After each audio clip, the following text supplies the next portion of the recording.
and he was always involved in politics.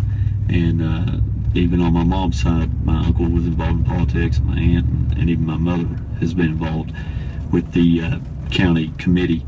And then I became chairman of the committee in the Republican Executive Committee in Wayne County 10 years ago. And so I've helped other candidates and fostered them and kind of lived vicariously through them and saw how to campaign and what to do and what not to do, and that helped me in my election too. So when you told your family, hey Mom, I can tell you're close to your mom, correct? Yeah. You say, hey Mom, I'm going to give it another shot and I'm going to go up against Senator Truman Chafin, the longest serving majority leader. He's been, he's served since 1982. What did she tell you? What did your family tell you? Well, they told me I was an uphill battle, to put it nicely, and they thought it was going to be a tough race, and they knew that I had my work cut out for me. And it was a tough race. So it was. Yeah, but they stand behind me, no matter what decision I make. They might try to change my mind on some things, but once I make my mind up, then they'll stand behind me. So when did you start campaigning? Tell us about the campaign trip. What did you do? Well, actually, I have contacted people and friends and tried to set up a small little army, but it was really tough. I tried to get donations, and I couldn't get donations, I guess because I was unknown and I was trying to take down such a giant in the political field.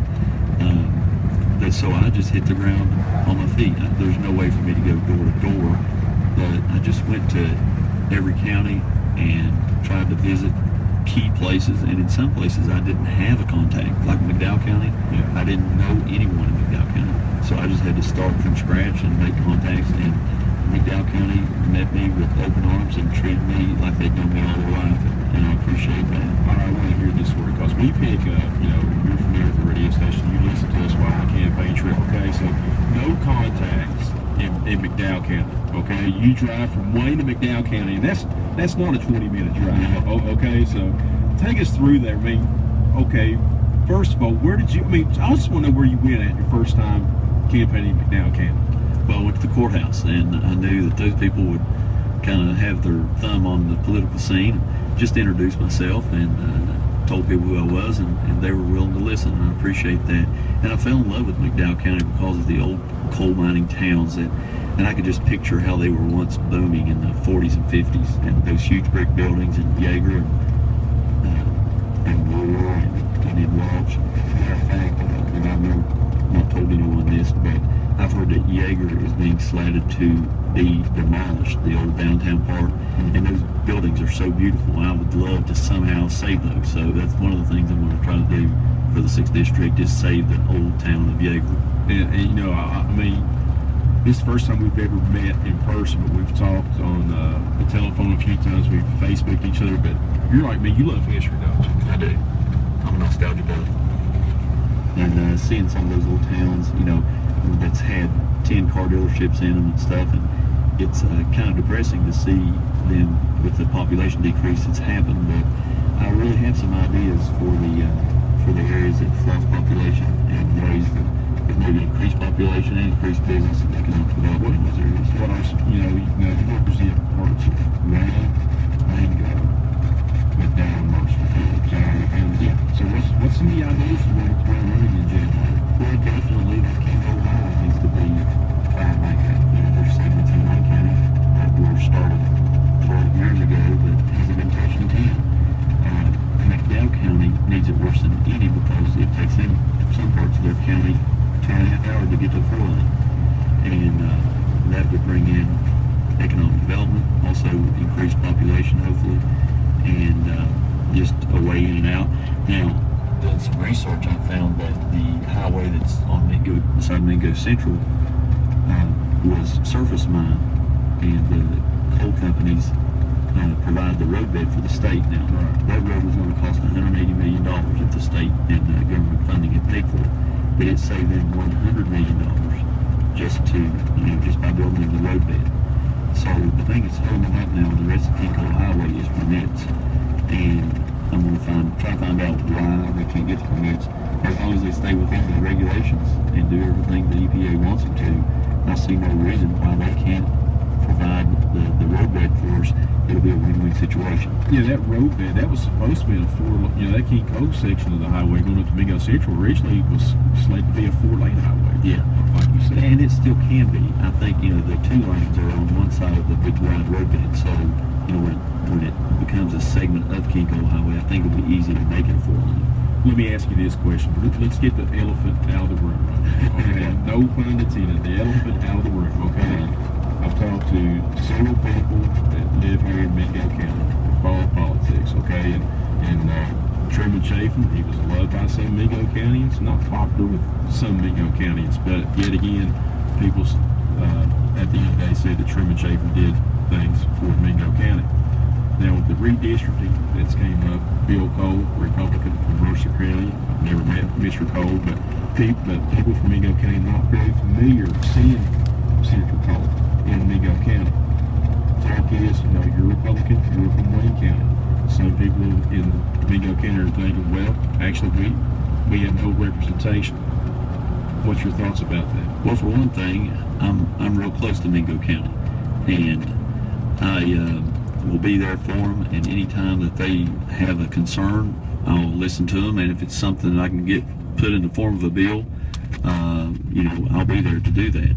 And I've spent a lot of my time in Mingo County as a youth, like I say, going traveling day trips with my family back when I was a kid, and visiting family and friends in Mingo County.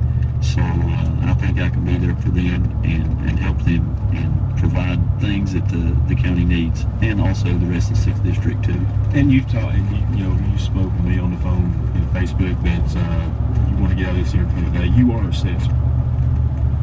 If folks needed to contact you, absolutely, they can talk. Yeah, I've got a Facebook page that I personally run myself, and cell phone number, and I'm at my business every day, and I'll be there for any concerns that anyone has. So let me ask you this question. It's going to be an historical day coming up in the month of January when this legislative session occurs, because it's going to be the first time since the early 1920s that the Republicans will control both body of chambers within the state legislature, the House and the Senate. Now I know that the Republican Party slowly but surely has been getting more seats and also elected offices the last few elections. But were you surprised Wednesday morning that well, actually it happened Wednesday night, getting control of the Senate, but are you surprised about the big surges of the Republican Party statewide, not on a national level? That don't surprise anyone, okay, but on a statewide level in West Virginia. Well, the people of West Virginia, I think, share a lot of the same beliefs of the Republican Party, no matter what party they're in. And I think national politics has kind of showed them what's going on and the direction that things are headed. And they wanted to give us a chance. And we got a lot of weight on our shoulders right now. And but the ball's in our court, so it's time for us to really make it happen. So, but on a national level, no surprise, about the Republican Party, because I was going to tell like it is. I've done it for 16, 17 years on the radio because of the unpopularity of President Barack Obama. But some people, or me, to be honest with you, I'm surprised that the Republican Party was able to take control of the state of West Virginia. Pretty much, West Virginia has now went from Democrat to Republican, in my opinion, with the surges. But is it all because of Obama that this happened on state level? Is that the majority of it, you think? Well, you know how important coal is to this area, and his war on coal has really aided in that. And his constituents, what are they supposed to do? Are they supposed to not go with him? And they can't help but side with their basic leader, who has the same political preference as they do. And so that kind of put some nails in their coffin, because they were having to, back up his war on coal, and that really hurt him, I think. Now, I've talked to a couple of people, state senators in the legislature that are Republicans, and Republicans are the majority now in the Senate, 18-16. Have you talked to any of your colleagues that you're going to be serving with coming up in the month of January? Have you heard maybe what some of the ideas are for the Republican Party has for the state Senate?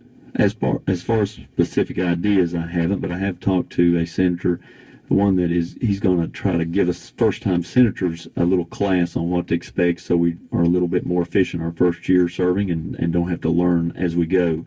So I look forward to that, and it's going to be before January that we have that class. Again, our guest this morning in studio on the Community Trust Bank Forum show is Senator-elect out of the 6th Senatorial District, Mark R. Maynard from Wayne County.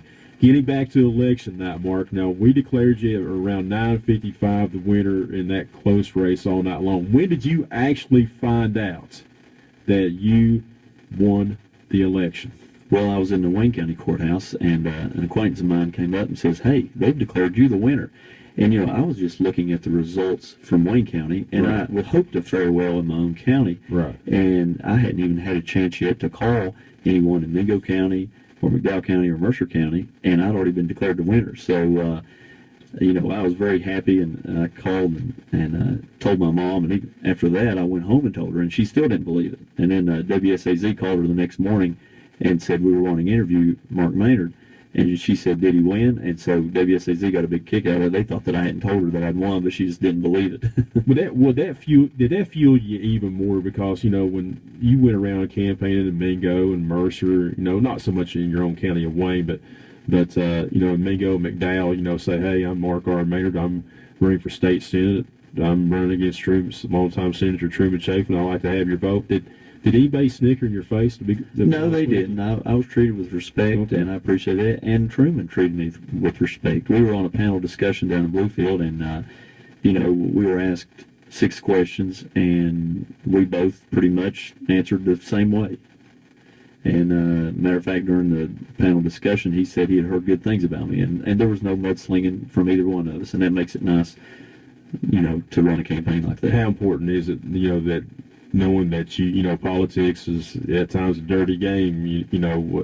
Some campaigns that I've covered, they've gotten kind of nasty a little bit, but how's it feel that actually this high marquee position was ran clean on both sides? It's wonderful, and I'm sure that Truman will be there for me if I was to have a question. I mean, the way I feel about the way we ran our campaign, I could go to him without feeling guilty and ask him a question in case I had something to ask him, and I'd be there for him if he ever needed anything. Mercer County, I tell you, is that the largest county within your district? It is.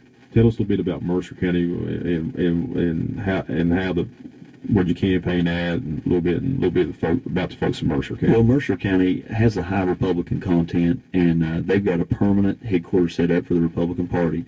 And they're really strong down there. The executive committee is, and so I went to the executive committee there and brought them signs to their headquarters, and I met a few key people, and I've known a few key people over the years, and Bill Cole was there for me. If I had any questions, I'd call him, and also his right-hand man, I'd call him in case I had any questions, and they told me the place I need to be. I went to the Brush Fork Armory.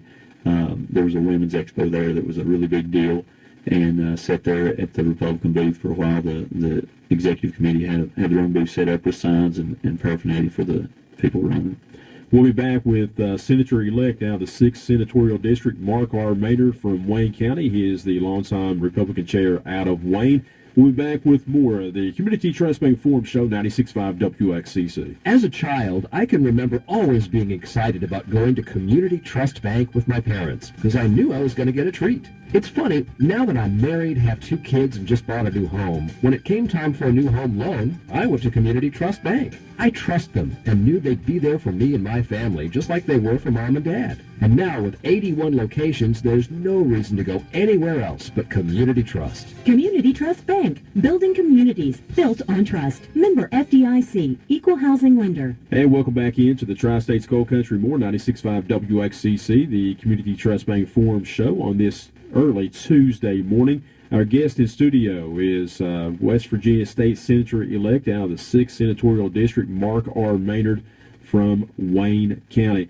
Mark, I tell you, you talk about the 6th Senatorial District, portions of Wayne, Mingo, McDowell, and Mercer County. That means you got a lot of strong high school football teams that you're going to be representing, and the playoffs begin this weekend. And your alma mater, The Wayne Pioneers, they're going to be doing battle coming up Saturday afternoon at 1:30. But you got a lot of good teams. You got Mingo Central, Tech Valley's in the playoffs this year. Wayne, do you represent Spring Valley?